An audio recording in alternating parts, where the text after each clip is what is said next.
Olá, bem-vindos. Vamos falar sobre constelação familiar e como os princípios sistêmicos podem contribuir para melhorar a relação de casal. A última live foi sobre as ordens do amor e eu apresentei as ordens do amor como os princípios sistêmicos que guiam a constelação. Os princípios sistêmicos, eles fazem da constelação muito simples, porque a constelação é sobre observar, se guiar pelos princípios sistêmicos. Na live de hoje, a gente olha para como esses princípios ajudam no compreender e buscar uma melhor relação de casal. Bom dia, Ana Paula. Então, quando a gente olha para os princípios sistêmicos ou ordens do amor e a relação de casal, tem eu vou colocar assim, é muito comum. Relacionamento envolve desafios, então é muito comum a gente pensar em relacionamento, relação de casal, e pensar em, por exemplo, dificuldade de entendimento, briga. É muito comum, não é uma regra, mas é muito comum. Os princípios sistêmicos, eles poderiam servir, podem servir, servem se a gente pratica, mas os princípios sistêmicos podem servir para a gente diminuir os desafios. Diminuir não significa acabar por completo, significa diminuir. O que eu quero dizer é, se a gente entende na prática como aplicar os princípios sistêmicos aos relacionamentos, a gente já pode observar mudanças. Por quê? Tudo que a gente faz é reagir ao sentimento. A sensação que a gente tem é o que leva o nosso comportamento. Se no relacionamento a gente não se sente escutado, não se sente ouvido, a sensação é negativa, é desconfortável. E pode parecer que quem está causando esse desconforto é a outra pessoa. Daí, um dos dois da relação de casal tenta mudar o outro, porque acha que se o outro mudar, o sentimento desconfortável vai mudar. Só que não vai. E aí o tempo passa, o sentimento não muda e a briga continua. E aí ou termina ou fica no desentendimento ou no ressentimento indefinidamente. O que eu quero mostrar é que muitas vezes esse sentimento vem não só do passado, não só das experiências do passado, mas também de dinâmicas que acontecem na família. É muito comum, na relação de casal, cada um ver no outro o pai ou a mãe. Inclusive, tem pessoas que chamam o parceiro ou a parceira de pai ou de mãe, por exemplo, que pareceria uma forma carinhosa. Mas o que eu quero enfatizar é um dos 3 princípios sistêmicos é a hierarquia. A hierarquia significa diferenciar, ter clareza sobre a relação com os próprios pais e a relação de casal. Então, o princípio sistêmico da hierarquia destaca, mostra que se a gente mistura as coisas, tem problemas, tem desafios. Vamos entender isso? Bom dia, Ismael. Então, como entender isso? O princípio da hierarquia ou precedência traz a seguinte compreensão. Se a gente reconhece quem veio antes, se a gente reconhece a precedência, o sentimento é de harmonia, é de leveza. Se a gente não reconhece, o sentimento é pesado. Não reconhecer a precedência significa ter críticas, julgar. Quando a gente critica, julga quem veio antes, é como se a gente se colocasse como o melhor. Então, quando a gente critica e julga quem veio antes da gente, quando a gente critica e julga os pais, a gente, os filhos, filho ou filha, se coloca como se fosse melhor, ou seja, desrespeita a ordem do amor, hierarquia ou precedência. O efeito de desrespeitar a hierarquia e precedência é um sentimento desconfortável, é um sentimento de que falta algo. Então, essa é uma forma. A outra forma é quando a gente reconhece. Quando a gente reconhece e se coloca no nosso lugar, o sentimento é de leveza. Não significa que basta isso para resolver todos os problemas, mas esse é uma condição para não ter esse problema. Então, quando se trata da relação de casal, a relação de casal é uma relação entre iguais. Essa é a aplicação do princípio da hierarquia ou precedência. Na relação de casal, a relação é entre iguais. Então, se um se coloca como melhor ou se coloca como menos, se colocar como maior significa fazer o tempo todo, cuidar o tempo todo, saber o que é melhor para o outro e impor coisas, se julgar. Esse seria o se colocar como maior. Se colocar como menor tem a ver com o se colocar como menor tem a ver com ficar buscando o pai ou a mãe na outra pessoa. Tem a ver com, às vezes, a cobrança, a exigência é do pequeno. O pequeno pede, mas a exigência, às vezes, se coloca como maior. Mas, às vezes, buscar atenção, buscar receber, é se colocar como pequeno. Na relação de igual na relação de casal, é para ser uma relação entre iguais. Quando a gente se coloca como menor ou maior, o sentimento é de mal-estar, de desconforto e tende a afetar a relação. Tende a ou levar a um término, ou piorar a relação, que de alguma forma acaba levando a um término. Então, até aqui eu falei da aplicação do princípio da hierarquia ou precedência na relação de casal. Resumo, é uma relação entre iguais. Quando se observa e permite essa igualdade, o que significa relação entre igual? Não se colocar como maior e nem menor. Então, a relação entre igual é uma relação onde não se age como se fosse pai ou mãe do outro, e nem como se fosse filho ou filha do outro. Relação entre igual é uma relação que reconhece, respeita, considera o outro como tendo o mesmo valor, sem ser melhor ou pior. Quando existe isso na relação de casal, é normal que a relação possa fluir. Quando a gente tenta impor ou cobra as exigências e julgamentos, significa não aceitar o outro como é. E aí isso dificulta a relação.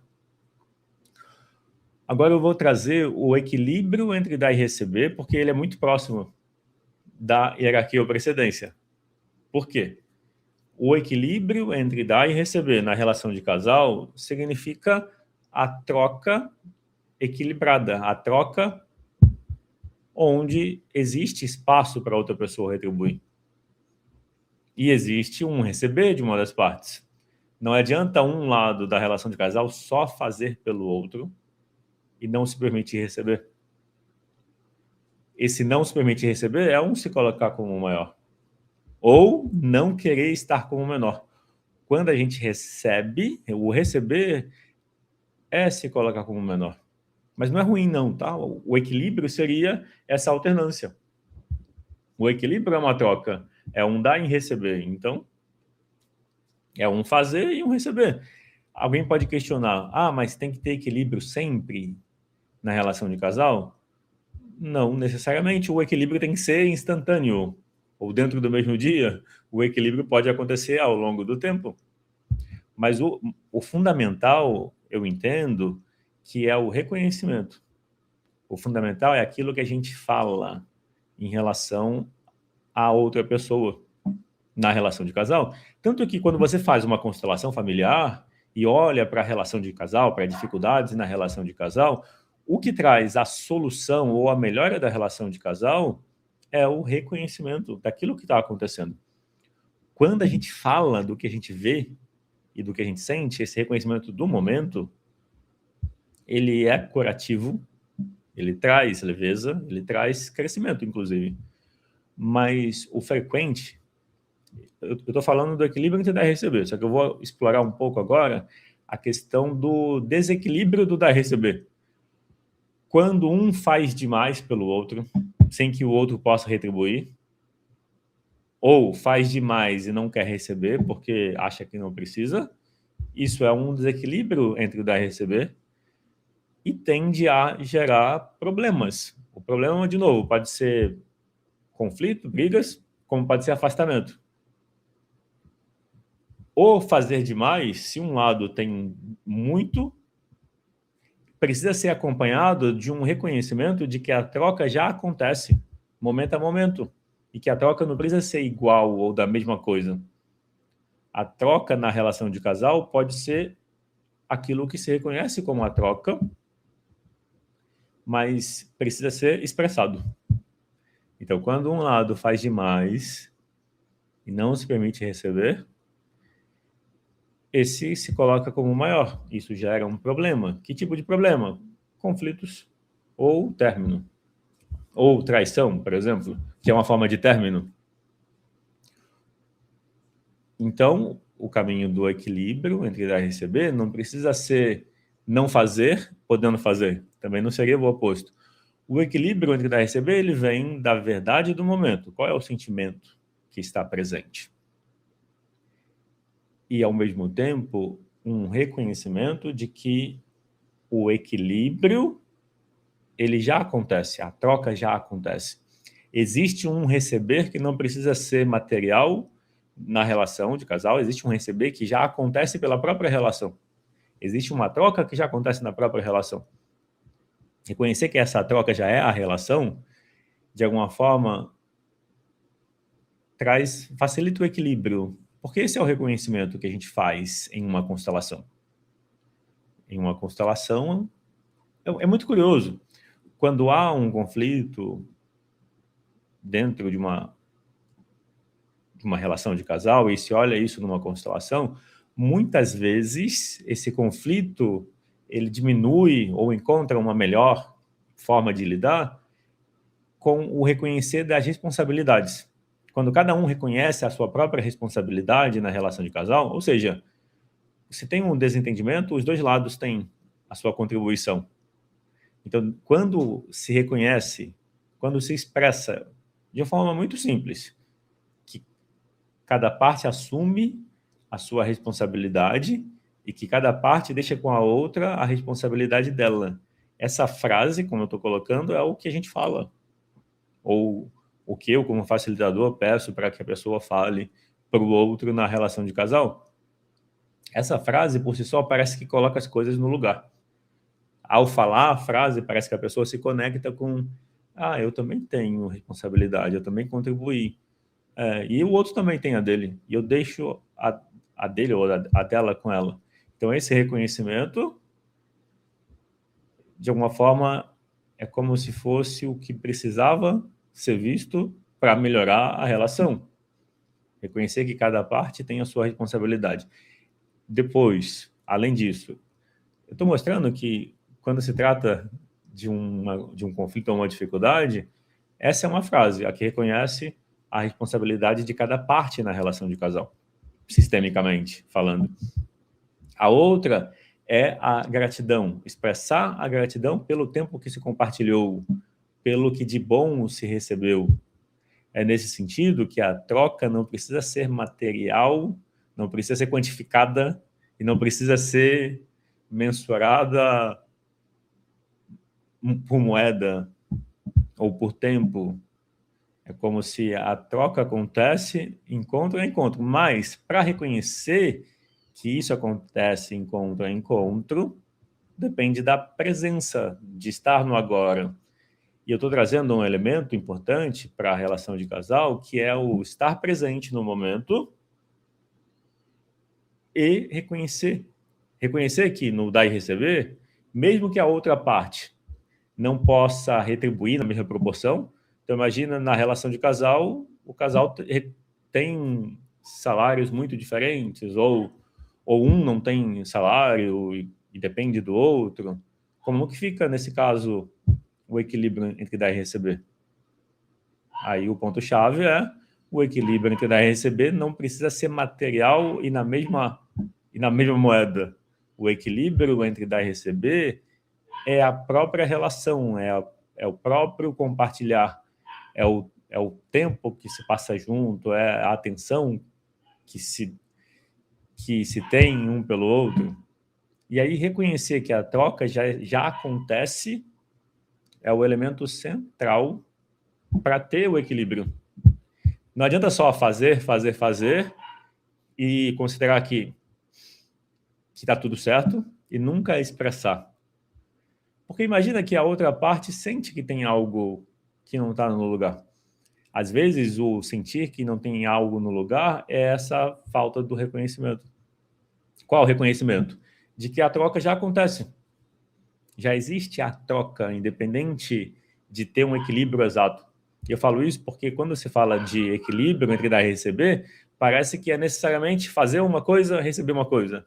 Fazer um gesto, receber um gesto. E eu estou mostrando que o equilíbrio pode ser ao longo do tempo e não precisa ser na mesma proporção.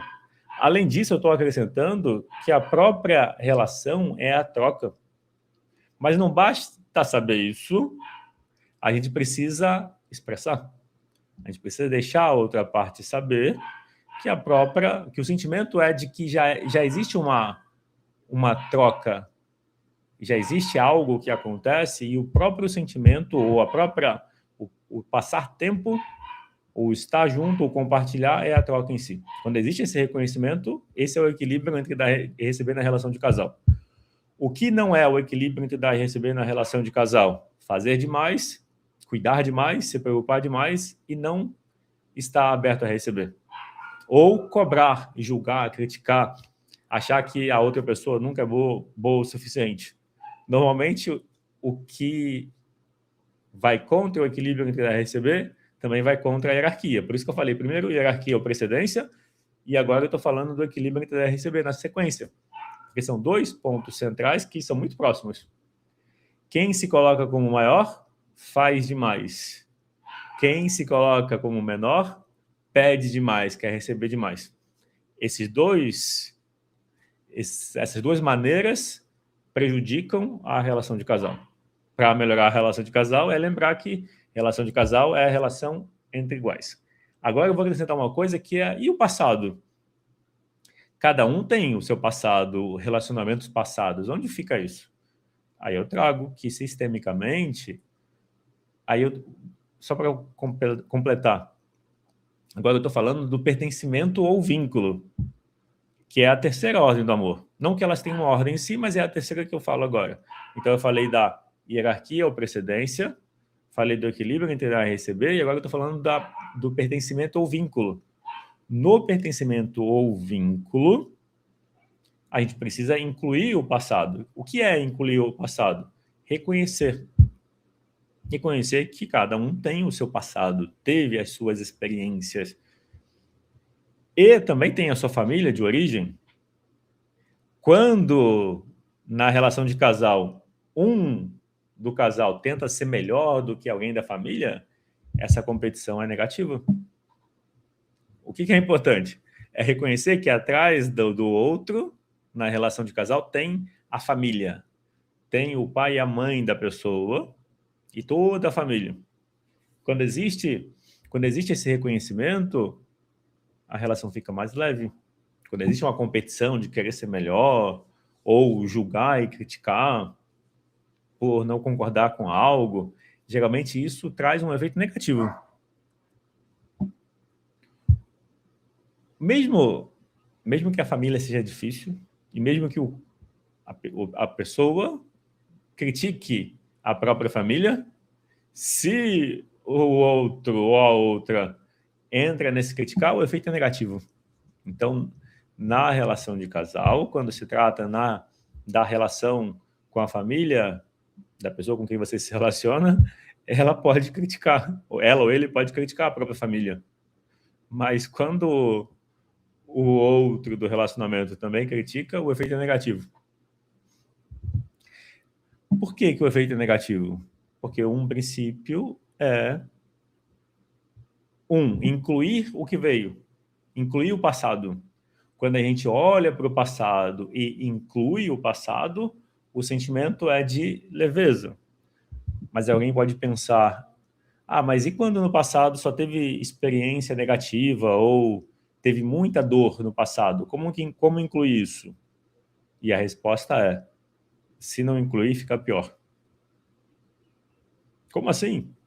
Então, em relação a qualquer dor do passado que a gente tenha tido, qualquer experiência de dor, não importa qual seja, tentar ignorar uma dor do passado faz essa dor aumentar. A maneira de curar uma dor passada é se relacionar com ela. Não é voltar a se relacionar com a pessoa que causou a dor, não é isso. Mas a maneira que eu tenho para resolver uma dor passada que eu não resolvi eu preciso lidar com essa dor. E uma dor passada que a gente não resolveu fica voltando em outras experiências. Então, a grande oportunidade é olhar para a dor que surge. E a relação de casal vai trazer situações passadas não resolvidas. Daí não adianta ignorar. Muitas pessoas escolhem ignorar o que se passa dentro delas e tenta abafar uma dor que surge. O que eu estou mostrando é tudo que a gente passou, que não ficou bem resolvido, vai ficar voltando, a gente vai ficar lembrando. E aí pode parecer que é a pessoa, na relação de casal, que é a pessoa com quem você se relaciona que causa um problema. E não é a pessoa que causa um problema. É possível entender que existem situações ou experiências mal resolvidas. Então, eu não resolvi. Nesse momento, eu falo sobre as 5 feridas emocionais. Rejeição, abandono, humilhação, traição e injustiça.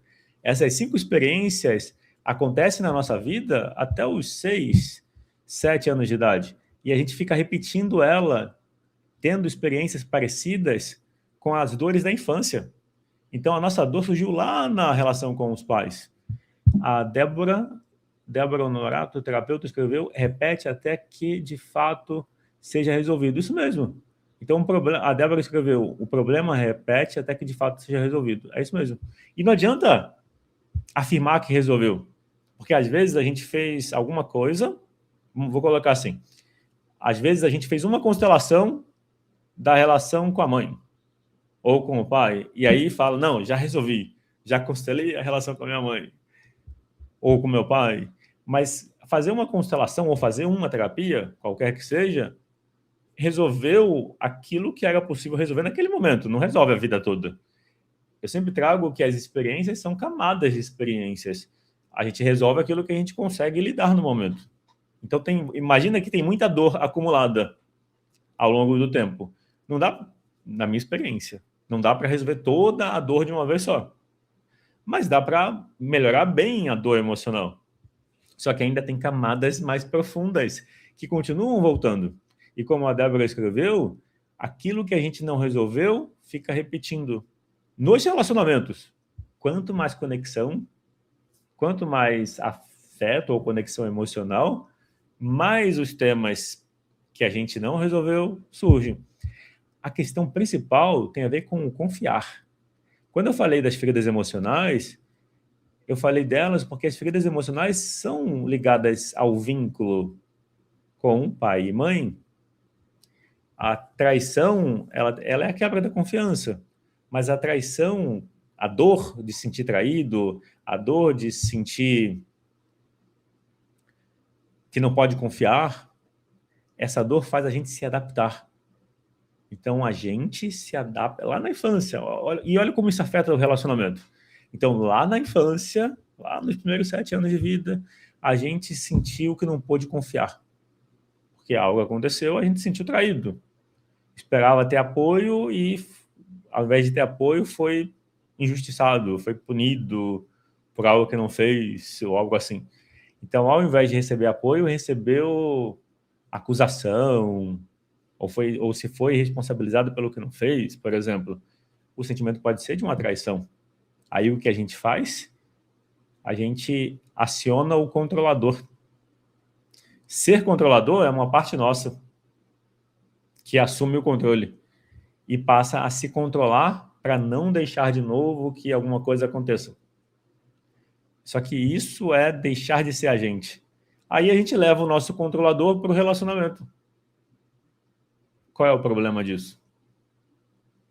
Então, uma experiência lá na infância, lá nos primeiros 7 anos de vida, fez a gente se sentir traído, a confiança foi quebrada. Aí a gente falou para a gente mesmo, nunca mais eu vou agir assim para não ser traído. Ou eu nunca mais vou dar essa liberdade para alguém, ou nunca mais vou confiar. Esse é o ponto-chave. O controlador não confia. O controlador fala para si, eu nunca mais vou confiar em ninguém para eu não ser traído de novo. Só é traído quem confia. Quem não confia, isso não é interessante? Olha que interessante. Quem não confia não é traído. Certo? Quem é controlador não confia. Deixa eu ver, a Débora escreveu, e passa a controlar tudo, porque não teve acolhimento e limites. Isso mesmo, Débora. E o controlador é uma forma de proteção, de defesa. Só que imagina no relacionamento o efeito. Eu diria, faz sentido. A ferida da traição, o agente esperava acolhimento. E aí não aconteceu. Então isso foi vivenciado como uma dor. Os limites pode ser uma questão do se importar. Pode ser que como eu tive limites, a experiência geralmente o que eu falo, eu sempre volto para a minha experiência, seja o que eu pratiquei enquanto terapeuta nesses últimos 15 anos, seja o que eu busquei ou vivenciei, mas eu sempre volto para a minha experiência. Então é como se eu estivesse falando e conectando pontos. Como a questão dos limites eu tive bastante. Então, primeiro eu associo ao acolhimento. Mas pensando, pode ser que alguém que não teve limites pode sentir que não foi visto. Olha que interessante. Então, imagina que a pessoa teve acolhimento. Eu estou explorando a ideia que a Débora comentou, que o controlador também pode vir de não receber limites. Pode ser, porque a pessoa que não recebeu limites pode sentir que não se importava com ela. E pode ser uma traição. Então, imagina que a gente, quando criança, testou algum limite. E aí não teve um limite com acolhimento também, porque eu acho que se vem o limite com severidade, sem escuta, eu acho que isso reforça o controlador. Deixa eu ver. A Débora escreveu, porque a criança precisa de limites, também como forma de segurança para o adulto que precisa ensinar a regular. Sim, faz sentido. Faz sentido. Uma coisa importante é a forma de impor limites. Se o limite é imposto com severidade e sem mostrar que se importa, acaba que o efeito é negativo. Porque imagina,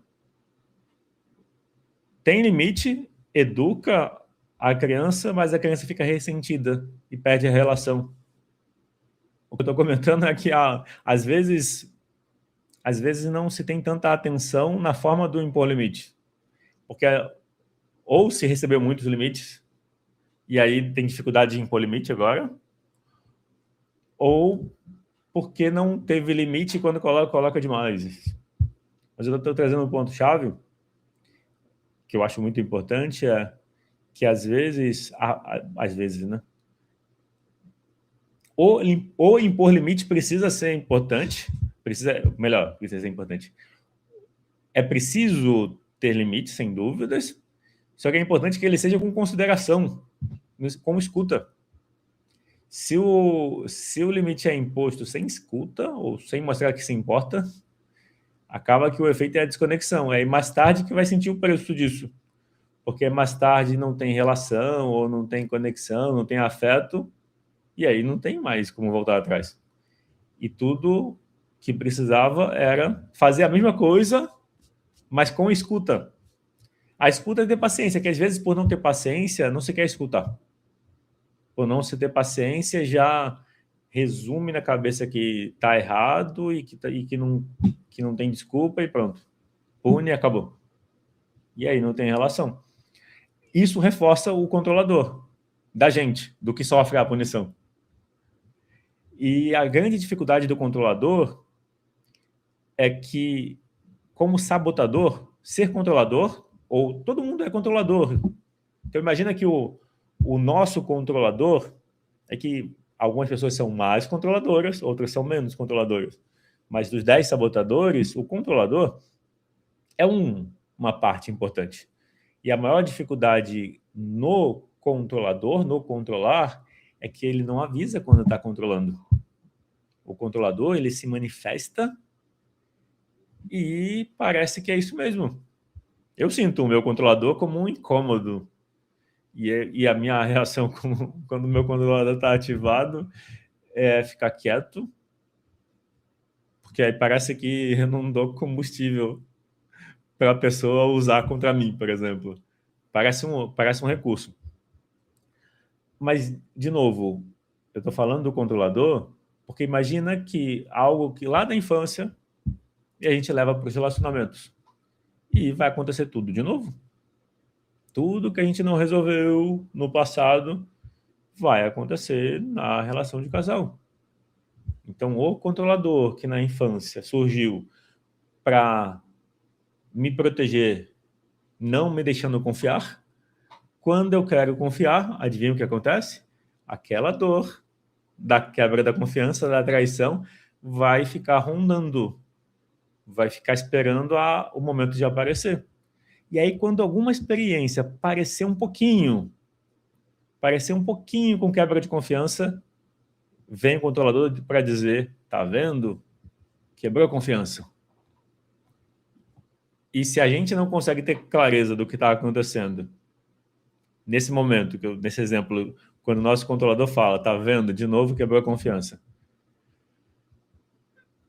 Aí piora toda a situação. Mas o que eu quero dizer é, tudo que a gente viveu, as experiências passadas, continuam na gente, mesmo que escondido. Mesmo que tudo dê certo, continua na gente aquelas experiências mal resolvidas. Até que a gente resolva. Como que a gente resolve? Olhando para a dor. Então a gente precisa, ao invés de fugir, o controlador serve para proteger a gente da dor emocional. Então quando a gente controla ou se controla, é para não sentir. Eu estou pegando o exemplo do controlador porque ele é muito frequente, ou pelo menos é um tema que eu me relaciono. E quando a gente entende, então, que o controlador ele quer proteger a gente, só que ele protege mantendo a dor, e a gente precisa. Eu entendo que qualquer pessoa quer expandir a consciência, quer viver melhor. Se a gente quer expandir a consciência, quer viver melhor, a gente precisa se desafiar e olhar para a dor que a gente ainda está fugindo por trás do controlador. Então, se você se percebe sendo uma pessoa controladora, é que tem gente que é muito controlador. Às vezes, outras só vão ser controladores quando as coisas estão erradas. Então, tem gente que é controlador o tempo todo. Eu acho que quanto mais medo uma pessoa tem, muitos medos, mais controlador se é, por exemplo. Mas quando esse medo, de novo, é medo da quebra da confiança, eu vejo isso mais ligado ao controlador, porque o controlador tem a ferida da confiança, da quebra da confiança. E o que isso tem a ver com a relação de casal? Se você não confia, isso afeta o dar e receber. Isso afeta o equilíbrio. Então, a ferida da traição, a ferida da quebra da confiança vai influenciar a troca, vai influenciar o dar e receber. Se eu não confio, eu não vou dar. Porque eu acho que se eu der, a outra pessoa vai quebrar a confiança, não vai retribuir. Então, a ferida do dar e receber, a ferida da confiança, da quebra da confiança, a ferida da traição, vai afetar o dar e receber. Quem não confia, quem foi traído, quem tem a ferida da traição, da quebra da confiança, vai sentir uma dor quando está fazendo pelo outro. E vai vir o controlador dizendo, tá vendo? A outra pessoa não vai retribuir, tá vendo? A outra pessoa está te usando. E aí a gente se fecha e mata a relação. E aí nunca ninguém é bom o suficiente. Olha que interessante. E tudo volta para a gente resolver dentro da gente. É preciso cuidar da ferida dentro da gente. A ferida da traição ou quebra de confiança Surgiu na infância. A gente nem sabe quando surgiu. Olha que interessante. Então, eu nem sei quando surgiu. Tem gente que sabe. Eu consigo lembrar porque eu fiquei... Por já ter me trabalhado e por eu gostar desse assunto e por eu me observar. Então, eu consigo entender que foi na infância que ele surgiu. Lá nos primeiros 7 anos de vida. A ferida da traição, a ferida da quebra da confiança, que é a mesma coisa, só com nome diferente. Então, não adianta querer controlar o outro para o outro agir do nosso jeito. Nunca vai ser bom o suficiente. Mesmo que a outra pessoa se esforce para agir do nosso jeito, na relação de casal, cada um tem necessidades diferentes, inclusive de liberdade. O controlador se opõe à liberdade. O controlador quer restringir a liberdade da outra pessoa para ele ficar seguro. Esse controlar para ficar seguro significa não aceitar o outro como é, significa não se aceitar, e o efeito é mais sofrimento. Eu quis pontuar a ferida da traição ou da quebra de confiança, porque ela está intimamente ligada com a forma como a gente lida na relação de casal e afeta. Deixa eu ver, a Débora escreveu, cada traço vem em determinada fase desde a agitação. Isso mesmo. A Débora escreveu isso. E aí, o meu olhar, eu estou trazendo da seguinte forma. Eu apresentei as ordens do amor e como elas afetam a relação de casal. Quando a gente ignora as feridas, elas vão continuar na gente. Eu destaquei a do controlador, mas como a Débora falou, as feridas vão surgindo em diferentes fases. Tem quem diga que desde a gestação já surge feridas. Porque imagina, já tem memórias. A nossa memória não é só memória intelectual, consciente. A gente guarda memória no corpo também. Então, imagina que o sentimento de rejeição pode chegar já na gente enquanto a gente já estava no útero, né, sendo gestado, por conta de inseguranças e de problemas de relacionamento que se passavam do lado de fora, nem com a gente ainda. Então percebe a complexidade do lidar com a... Quando eu falo complexidade, não é que tudo é complexo, mas é que são camadas de experiência. E a nossa memória é uma memória corporal. O corpo todo guarda a memória. A memória não é exclusiva só da mente ou a memória que a gente lembra. O fato de não lembrar de algo não significa que a gente não é afetado por essa memória. E aí o ponto-chave é entender que na relação de casal a gente tem caminhos para melhorar a relação. Esses caminhos envolvem reconhecer as ordens do amor. Eu apresentei o equilíbrio entre dar e receber, a hierarquia e o pertencimento como escolhas de comportamento na relação. Só que eu mostrei também que experiências do passado, como a ferida da quebra da confiança ou traição, continuam afetando o relacionamento. Continuam afetando como a gente se sente e age no relacionamento. E aí afeta o dar e receber, afeta a hierarquia e o pertencimento, por conta das escolhas que a gente faz. O caminho da solução é lembrar de buscar o equilíbrio. Para fechar agora, o caminho da solução na relação de casal, aplicando os princípios sistêmicos, é buscar um equilíbrio na relação, equilíbrio entre dar e receber, se colocar como igual e reconhecer o outro, reconhecer que a troca já acontece, e incluir o passado, reconhecer tudo que já aconteceu. E não competir, voltando para a hierarquia, não competir com a família da pessoa com quem você se relaciona. Competir significa não criticar, não julgar, não se achar melhor. É como se fosse deixar que a pessoa... É como se fosse... É isso, é não competir, é estar na relação de igual. Quando se faz isso, as coisas fluem com mais facilidade. Para fechar, um exercício final que eu trago é um olhar para o tema. Experimenta se perguntar, nesse momento, como um exercício, o quanto você sente que existe de equilíbrio na relação de casal. Caso você não esteja numa relação agora, quando você estava ou esteve? Então, se você não está numa relação agora, no passado. Mas o quanto você sente? Essa é a pergunta, de 0 a 10, quanto você sente que pode ter equilíbrio? Ou que tem equilíbrio? Normalmente, o equilíbrio acompanha a hierarquia. Quando não tem equilíbrio entre dar e receber, a hierarquia também não está sendo observada. Quem faz demais se coloca como maior. Então, tanto o fazer quanto se colocar como maior, um leva o outro. O pertencimento tem a ver com estar no seu lugar, estar no nosso lugar. Na relação de casal, você se coloca como igual, é que dessa forma parece um pouco com a hierarquia. Mas pode perceber assim, na minha família de origem, eu estou como pequeno, como filho. Se eu estou no meu lugar na família de origem, na relação de casal fica fácil estar como igual. Se na relação de origem, se na relação com a família de origem, eu tento salvar, tento cuidar, eu tento resolver o problema dos outros, da família, eu não estou no meu lugar. Eu estou me colocando como pai ou mãe dos outros. Então, quando você se pergunta o quanto de equilíbrio eu tenho na relação, de alguma forma, essa pergunta envolve todos os princípios.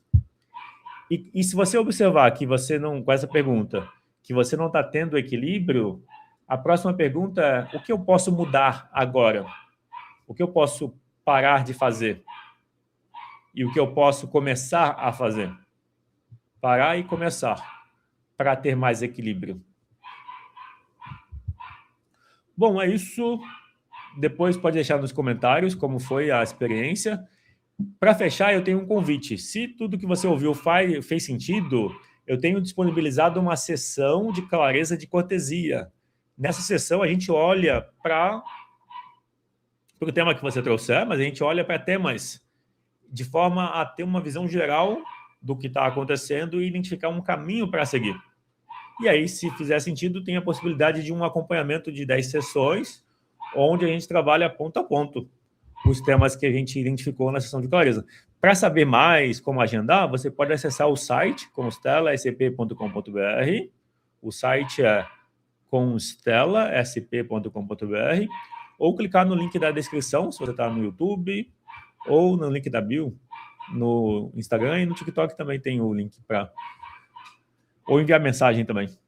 Bom, é isso. Vou ficar por aqui. Até mais.